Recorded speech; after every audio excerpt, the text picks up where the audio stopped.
এই হ্যালো বন্ধুরা, কেমন আছো তোমরা? আশা করি তোমরা সকলেই ভালো আছো। আজকে আবার একটা চলে এলাম রেস্টুরেন্টে।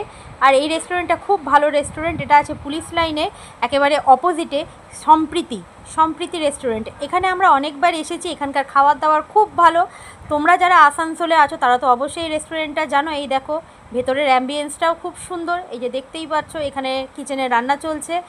আর এখানে এই যে সব টেবিল পাতা আছে, কিন্তু আমরা আজকে বাইরে বসিনি। কেন? বাইরেটা একটু স্যাঁতস্যাঁতে ভাব ছিল, সেই জন্য, যেহেতু বৃষ্টি হচ্ছে। আর এই যে একেবারে শুভ সূচনা করলাম গণেশ মূর্তি দেখিয়ে, আর এখানে মায়ের মূর্তি দেখিয়ে একেবারে ভেতরের এন্ট্রান্সে যাচ্ছি। ভেতরে গিয়ে দেখো ভেতরের অ্যাম্বিয়েন্সটা খুব সুন্দর। এসি চলছিল বাইরে। এই যে আমরা সকলেই বসে আছি। আর আমাদের কাছে অর্ডার দিয়ে দিল আমার বাপি, মানে তোমাদের সকলের প্রিয় বাপিদা।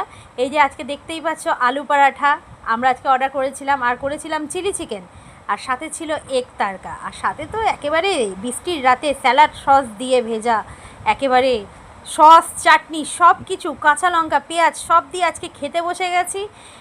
খাই একটা ব্যাপার ছিল, যেহেতু বৃষ্টি ভেজা রাত, সেই জন্য আমরা আজকে খুব জমিয়ে আজকে সকালেরও লাঞ্চ আর রাতের ডিনার খুব দারুণ করলাম। তো তাহলে তোমরা যারাই বাইরের থেকে আসবে না কেন, অবশ্যই সম্প্রীতিতে এসে ভিজিট করো। এখানকার খাবার দাবার খুবই সুন্দর, খেলেই তোমরা বুঝতে পারবে। আর ততক্ষণের জন্য তোমরা ভালো থেকো, সুস্থ থেকো, আর আমার চ্যানেলটা এরকমভাবে ব্লগ দেখো আর সাবস্ক্রাইব করে দিও। Tata, take care and by.